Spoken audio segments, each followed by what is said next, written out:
हमारा खून, जो हमारे शरीर की जीवन रेखा है, सदियों से मानव जाति को आकर्षित करता रहा है। लेकिन क्या आपने कभी सोचा है कि एक व्यक्ति से दूसरे व्यक्ति तक ब्लड ट्रांसफ़र करने का विचार कैसे शुरू हुआ? आइए आज हम जानते हैं ब्लड ट्रांसफ़र करने की इस इंटरेस्टिंग हिस्ट्री को। हजारों साल पहले लोग ब्लड का इम्पोर्टेंस समझ चुके थे। एशियंट ग्रीक और रोमन्स का मानना था कि ब्लड एक डिवाइन फ्लूइड है, लेकिन ट्रांसफ्यूजन का पहले आइडिया तब आया जब डॉक्टर्स ने सोचा कि किसी की बॉडी को रिवाइव करने के लिए ब्लड ट्रांसफ़र किया जा सकता है। प्राचीन सभ्यताओं जैसे ग्रीक और रोमन्स में ब्लड का अलग अलग तरीके से उपयोग सोचा गया, लेकिन एक्चुअल ट्रांसफ्यूजन नहीं हुआ था। कुछ लोग जानवरों का ब्लड पीने का प्रयास करते थे, जो बिल्कुल अनसेफ था। 1628 में विलियम हार्वी ने ब्लड सर्कुलेशन को डिस्कवर किया, जो कि एक बहुत बड़ी खोज थी। इसके बाद 1665 में रिचर्ड लोअर ने पहली बार सफल ब्लड ट्रांसफ्यूजन किया, जो कि डॉग्स के बीच था। 1666 में जीन डेनिस और रिचर्ड लोअर ने जानवरों, जिसमें से ज़्यादातर शीप्स थीं, उनका ब्लड ह्यूमंस को देने की कोशिश की, जिसमें से कुछ पेशेंट्स बच गए, पर कई लोग एलर्जिक रिएक्शन होने की वजह से मर गए।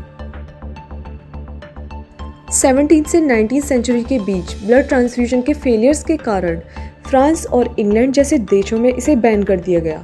लेकिन जैसा कि हमेशा होता है, आवश्यकता ही आविष्कार को बढ़ावा देती है। 1818 में जेम्स ब्लेंडल ने फिर से इंसानों के बीच ब्लड ट्रांसफ्यूजन की कोशिशों को शुरू किया। लेकिन अब सबसे बड़ी दिक्कत थी, हर इंसान का ब्लड ग्रुप अलग होता है और इसकी तब तक कोई खोज नहीं हुई थी, तो हर कोशिश में लोग मारे जा रहे थे।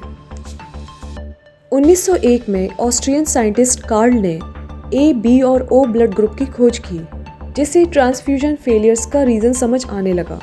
वहीं 1907 में रूबेन ऑटनबर्ग ने पहली बार सफल ब्लड टाइप मैचिंग ट्रांसफ्यूजन किया, यानी दो ऐसे लोगों का ब्लड ट्रांसफ्यूजन किया जिनका ब्लड ग्रुप बिल्कुल सेम था। फिर कोई दिक्कत नहीं हुई। इसके बाद इंसानों ने नए रास्ते निकाले कि कैसे अचानक होने वाली किसी ज़रूरत के लिए ब्लड कैसे स्टोर करके रखा जा सकता है।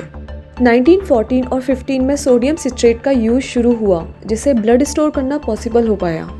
World war first and second में ब्लड स्टोरेज और ट्रांसफ्यूजन टेक्निक्स और भी एडवांस हुई। इसी बीच 1937 में पहली ब्लड बैंक बनाई गई, जो यूएसए में थी। 1940 में आरएच फैक्टर की खोज हुई, जो ट्रांसफ्यूजन और भी सेफ बनाने में मददगार रही।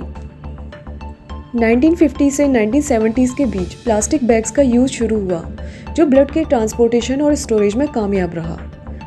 1980 में HIV और हेपेटाइटिस जैसी बीमारियों के रिस्क की वजह से स्ट्रिक्ट ब्लड स्क्रीनिंग रूल्स बनाए गए।